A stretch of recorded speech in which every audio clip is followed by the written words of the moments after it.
Today's our topic is the blood. आज हम blood के बारे में पढ़ेंगे और ये जानेंगे कि ब्लड है क्या. What is the blood? Blood is a fluid connective tissue. Is fluid connective tissue.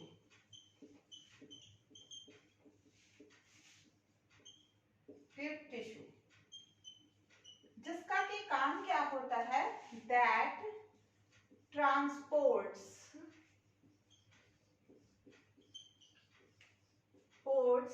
the nutrients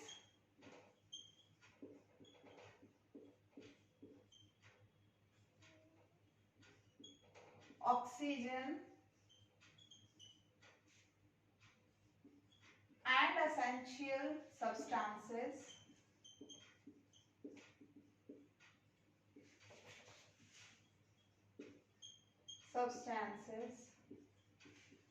to the tissues. यानी कि ब्लड जो है वो ट्रांसपोर्ट करता है न्यूट्रिएंट्स को, ऑक्सीजन को, एसेंशियल सब्सटेंसेस को. हमारी पूरी बॉडी में जो न्यूट्रिएंट्स हैं वो किसके माध्यम से पहुंचते हैं? ब्लड के टिश्यूज तक पहुंचाता है. And collect the harmful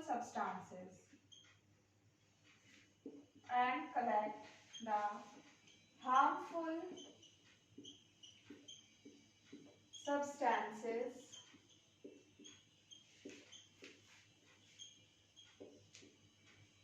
for excretion from the tissue. यानी कि ये न्यूट्रिएंट्स भी सप्लाई करता है पूरी बॉडी को, और बॉडी में जब बहुत सारे सिस्टम्स एक संग वर्क करते हैं तो बहुत सारी टॉक्सिसिटी भी इंक्रीज होती रहती है. तो उस टॉक्सिसिटी को या हार्मफुल सब्सटेंसेस को ये कलेक्ट भी करता है ताकि वो एक्सक्रीट आउट हो सके हमारी बॉडी में. अब आज हम बेसिकली ये जानेंगे कि ब्लड के कंपोनेंट्स क्या हैं. Components of blood.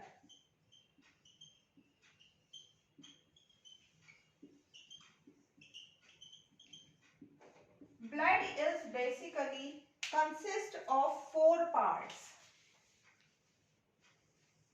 Suppose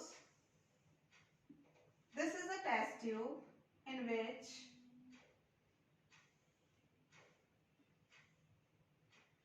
55% is plasma.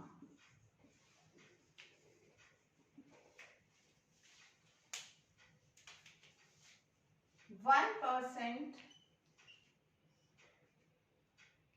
leukocyte and platelets.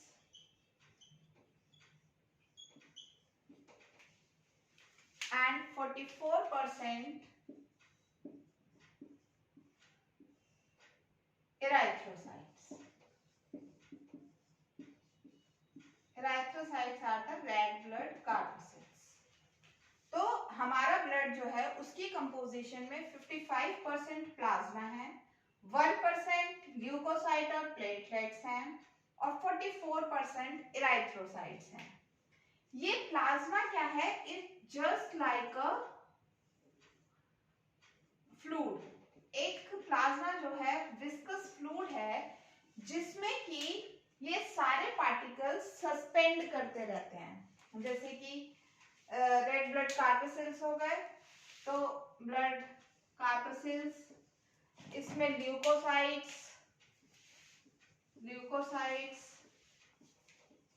और प्लेटलेट्स, ये सब इसके अंदर क्या कर रहे हैं? सस्पेंड कर रहे हैं ब्लड में.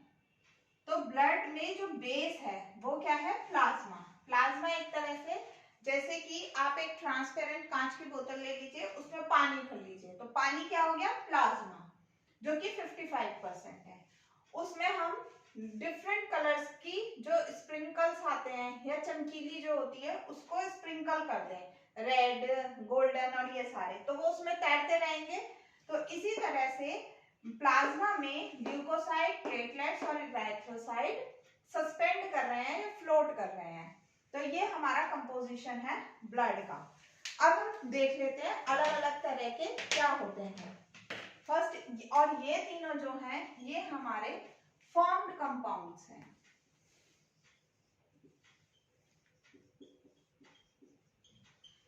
अब देखते हैं कि कंपोजिशन ब्लड का क्या है।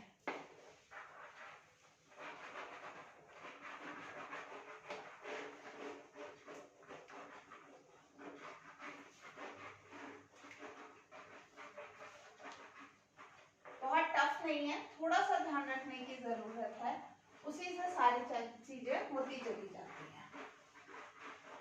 अब देखते हैं exact composition components of the blood कि ब्लड में एग्जैक्टली है क्या क्या। Blood is divided into 4।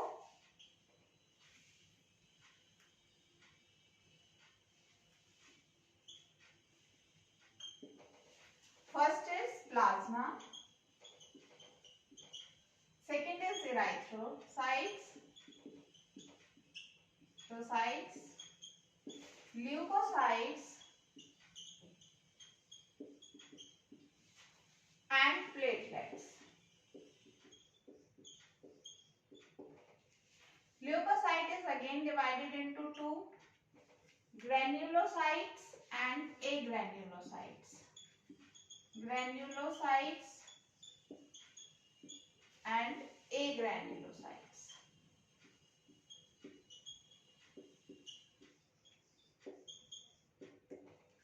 Granulocytes is again divided into three.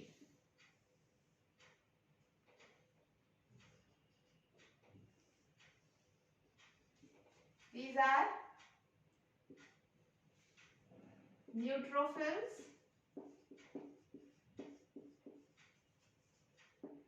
eosinophils,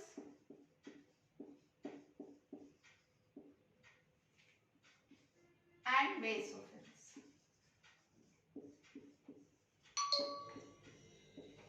Agranulocyte is again divided into two.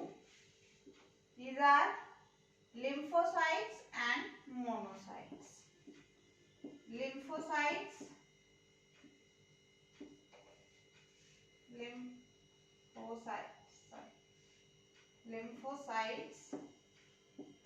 and monocytes.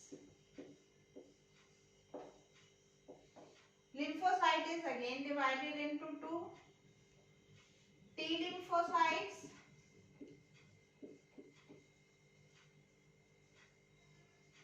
and B lymphocytes.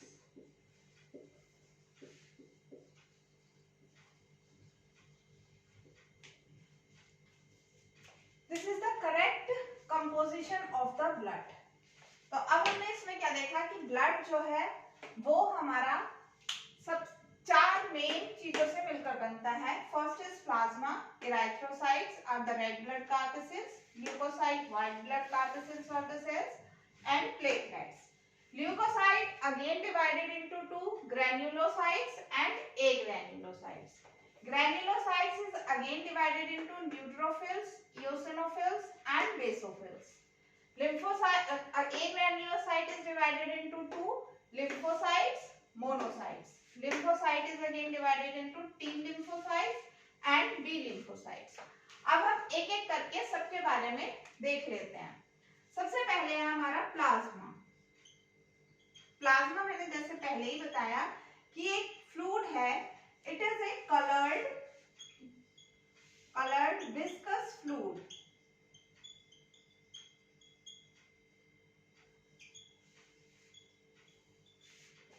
एक फ्लूइड है जिसमें कि ये सारे पार्टिकल्स सस्पेंड कर रहे हैं या उसमें तैर रहे हैं, और इसका काम, इसमें हमारा बहुत सारे क्लॉटिंग फैक्टर्स प्रेजेंट होते हैं जो कि क्लॉटिंग के लिए क्लॉटिंग फैक्टर्स आर प्रेजेंट, जो कि क्लॉटिंग में हेल्प करते हैं या कोएगुलेशन में हेल्प करते हैं, प्रेजेंट। जैसे fibrinogen, minerals such as sodium, calcium, chlorine, etc. तो प्लाज्मा जो है वो क्लॉटिंग में भी हेल्प करता है और ये एक विस्कस फ्लूइड है जिसमें कि ये सारे पार्टिकल्स सस्पेंड कर रहे हैं। अब इसके बाद बात करते हैं हम इराइथ्रोसाइट्स की। इसके बाद बात कर रहे हैं हम इराइथ्रोसाइट्स की। इराइथ्रोसाइट्स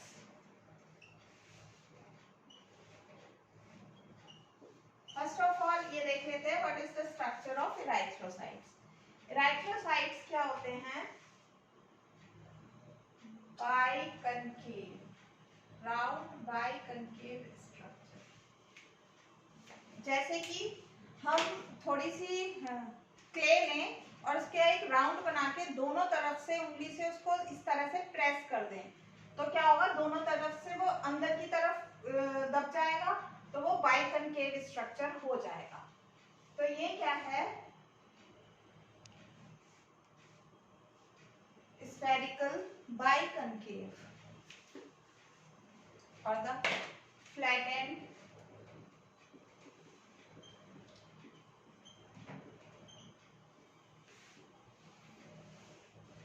कनकेव डिस्क, नो न्यूक्लियस, यानी इसमें कोई न्यूक्लियस प्रेजेंट नहीं होता है, no nucleus, and pale red in colour, red in colour, and granules are also not present in the erythrocytes. No nucleus and no granules are present in erythrocyte. Biconcave disc-like structure है, जैसे हम disc से खेलते हैं ना, वो अगर अंदर को फ्लैट अंदर की तरफ थोड़ी सी दब जाए तो उस तरह का स्ट्रक्चर होता है इसका।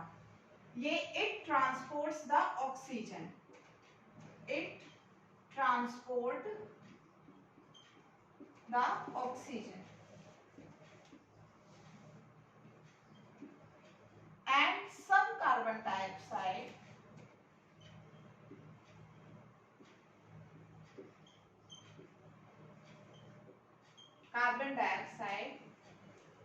from tissue to lungs, tissue से लंग्स तक थोड़ी सी कार्बन डाइऑक्साइड को भी ट्रांसपोर्ट करती है जिससे कि वो प्योरीफाई हो सके, लंग्स में वो प्योरीफाई हो सके। And the life span of RBC or the erythrocytes is, lifespan of RBC is 120 days.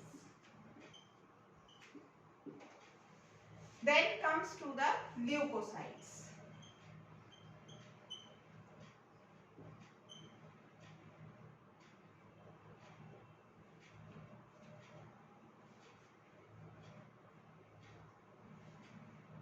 Dense granules are present. Granules are present. Nucleus is present.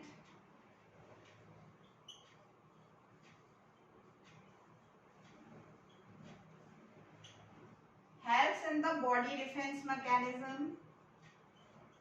Helps in body defense mechanism.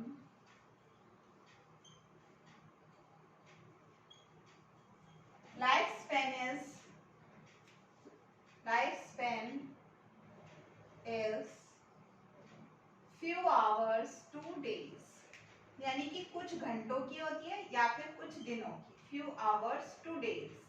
It depends कि वो किस तरह के, क्योंकि leucocyte कई तरह की होती हैं, कुछ few hours के लिए होती है उसकी लाइफ स्पैन और कुछ की कुछ दिनों के लिए होती है। Then comes to the, अब मैंने बताया था कि ल्यूकोसाइट फिर डिवाइड हो जाती है granulocyte and एग्रेन्युलोसाइट्स। Then next is the granulocytes. मैंने अभी ल्यूकोसाइट्स के बारे में बताया, वो दो में डिवाइड था, ग्रेन्युलोसाइट्स। अब ग्रेन्युलोसाइट्स क्या होते हैं, इसमें abundant amount of granules are present. Abundant amount of granules are present. Granules are present. Nucleus is present in the granulocyte, but lobed nucleus are present. Lobed nucleus are present.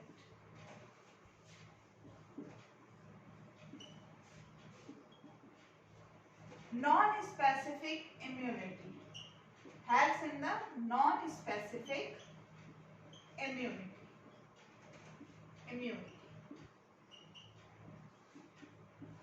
अब granulocytes को मैंने again divide करा था 3 parts में. These are the neutrophils. अब आ जाते हैं हम न्यूट्रोफिल्स में. पहले इसका स्ट्रक्चर देख लेते हैं. इसका स्ट्रक्चर भी, इसमें कई सारे nucleus is multilobe and lobes are and lots of granules are there.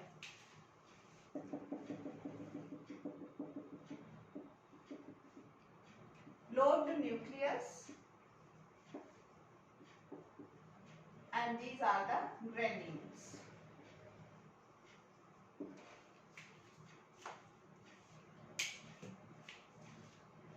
इसके कैरेक्टर्स हो गए. देखिए, lobed nucleus and nuclear lobes increase according to age. जैसे जैसे एज बढ़ेगी वैसे वैसे lobes बढ़ते जाएंगे. Nuclear lobes increased according to age.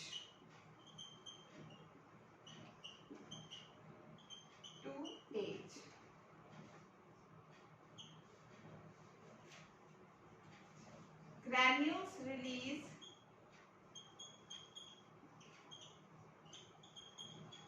cytotoxins.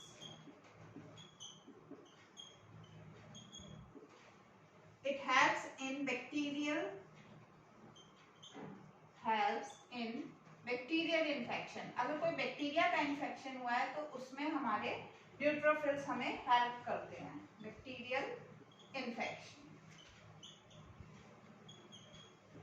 Then comes to the eosinophils.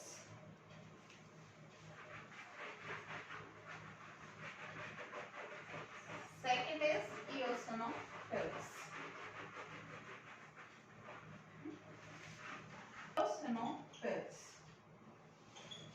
Eosinophils.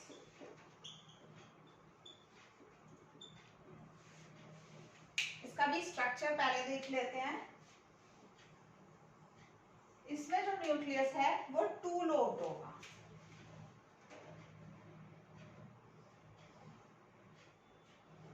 Nucleus is 2 lobed and granules are present.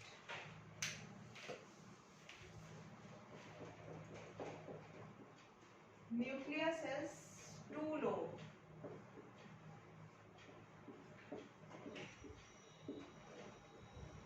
Phagocytic cell.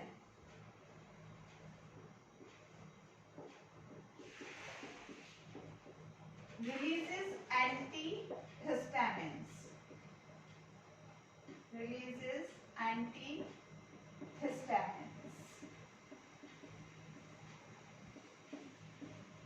Increase in number during allergies. इसका number increase हो जाता है eosinophils का allergies में. Increase in number in allergies and parasitic infection.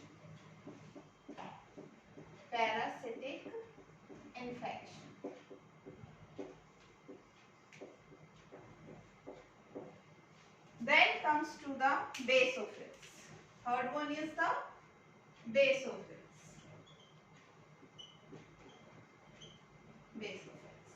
इसका भी पहले structure देख लेते हैं कि डार्क पर्पल कलर का होता है और इसमें भी न्यूक्लियस 2 लोब्ड होता है. But one lobe is larger and other lobe is smaller. And dense, heavy and large number granules present. बहुत सारे granules इसमें present होते हैं. So that the nucleus is not easily seen. Nucleus is two-lobed.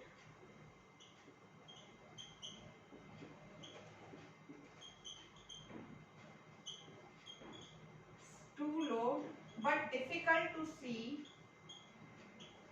हम इसे देख नहीं पाते easily. Difficult to see because of the presence of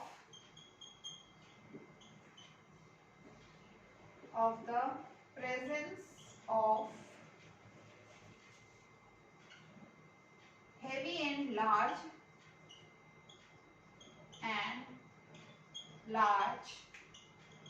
granules.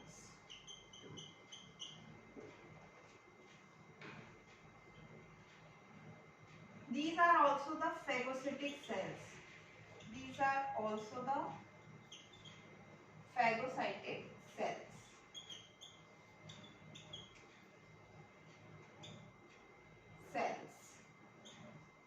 It helps in inflammation.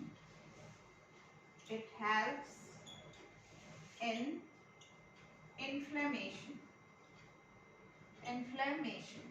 अब देखिए हमारा प्लाज्मा हो गया, यहाँ पर हमारा इराइथ्रोसाइट्स हो गया, ये ल्यूकोसाइट्स का ग्रैन्युलोसाइट पोर्शन कंप्लीट हो गया। ग्रैन्युलोसाइट के भी तीन तरह के थे हमारे, न्यूट्रोफिल्स, इओसिनोफिल्स एंड बेसोफिल्स। अब इसके बाद अब हम देखते हैं agranulocytes. Next portion is the एग्रैन्युलोसाइट्स।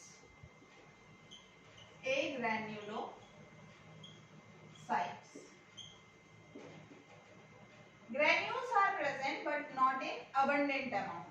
जैसे कि ग्रैन्युलोसाइट्स में बहुत सारे थे ग्रैन्यूल्स, यहाँ पर प्रेजेंट है लेकिन बहुत ज्यादा नहीं।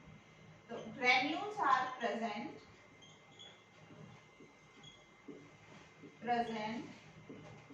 but not in abundant amount.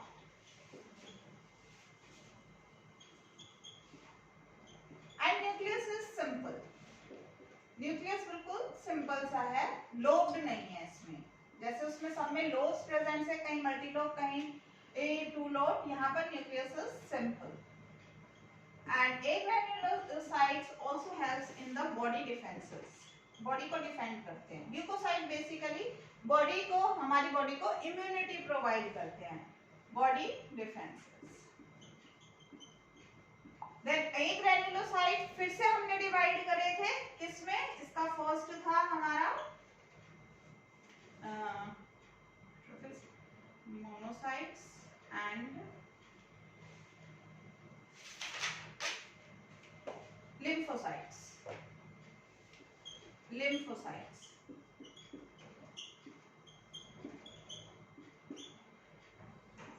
ये क्या है, सिंपल स्फेरिकल सेल है।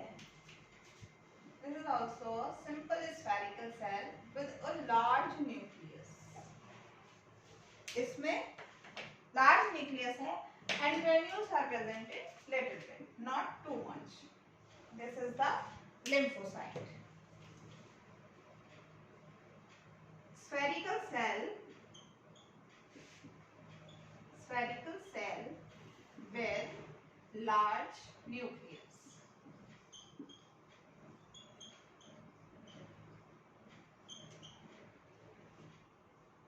T cells directly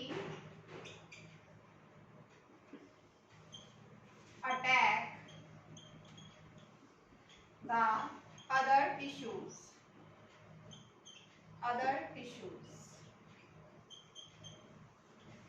This is the cellular immunity. Or B cells releases the antibodies.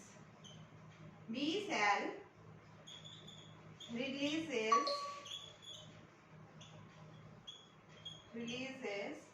the antibodies. This is the hormonal immunity.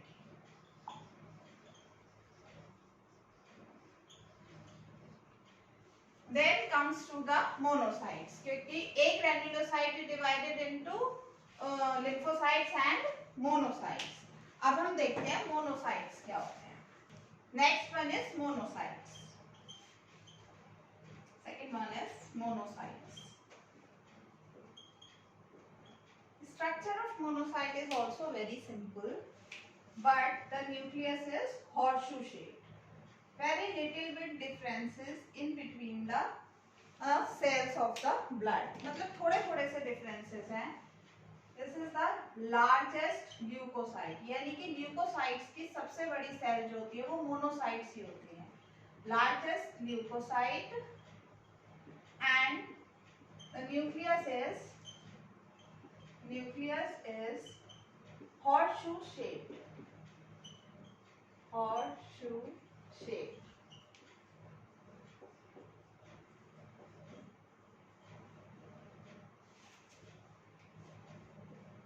It is very effective phagocytic cell. It is very phagocytosis क्या होता है? Phagocytosis is the eating way of the bacterial या जो भी कोई उसको ईट कर लेना, यानी जो भी इन्फेक्शन है उसको एंगल्फ कर लेना और उसको किल कर देने की प्रोसेस को हम फैगोसाइटोसिस कहते हैं। तो it is very effective phagocytotic cell. Effective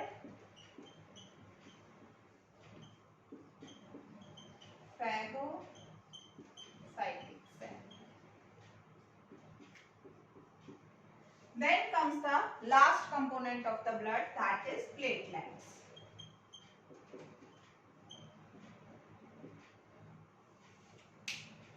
platelets जो हैं वो सेलुलर फ्रैगमेंट्स हैं जो कि bound by a plasma membrane, जिन्हें प्लाज्मा मेम्ब्रेन बाउंड करती है और थोड़े से ग्रेन्यूल्स इसके अंदर प्रेजेंट होते हैं। These are the platelets.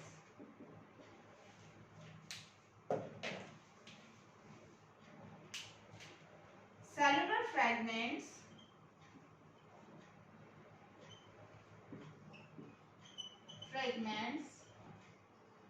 that is bound by the plasma membrane, that is bound by plasma membrane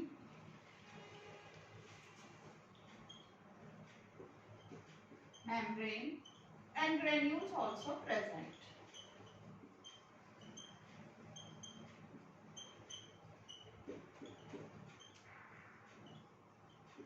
It helps in the hemostasis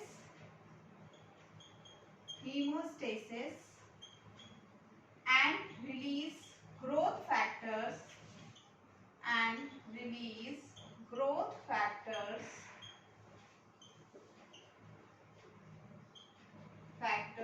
for repairing and healing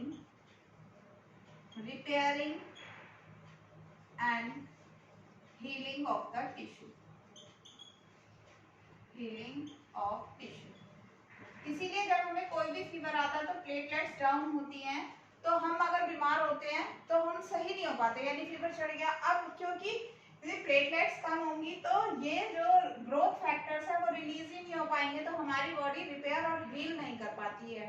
तो जब टोटल अमाउंट ऑफ प्लेटलेट्स हमारी complete हो जाती हैं तब ये repairing और healing वाली प्रोसेस नॉर्मली होने लगती है। तो इस तरह से हमारा ब्लड जो है वो कंप्लीट हो चुका है। ब्लड में हमारे मेन 4 कंपोनेंट्स हैं, प्लाज्मा, इराइथ्रोसाइट, ल्यूकोसाइट्स एंड प्लेटलेट्स। और जो ल्यूकोसाइट्स यानी कि व्हाइट ब्लड सेल्स हैं वो फिर से 2 में डिवाइडेड है, ग्रैन्युलोसाइट, ए ग्रैन्युलोसाइट। ग्रैन्युलोसाइट्स जो हैं वो फिर से 3 में डिवाइड हो गई, बेसोफिल, न्यूट्रोफिल और इओसिनोफिल्स। और जो हमारे ए ग्रैन्युलोसाइट्स हैं वो भी 2 में डिवाइड हो गए, lymphocytes and monocytes, and last one is the platelets. इस तरह से हमारा पूरा ब्लड कंप्लीट हो गया। That's all.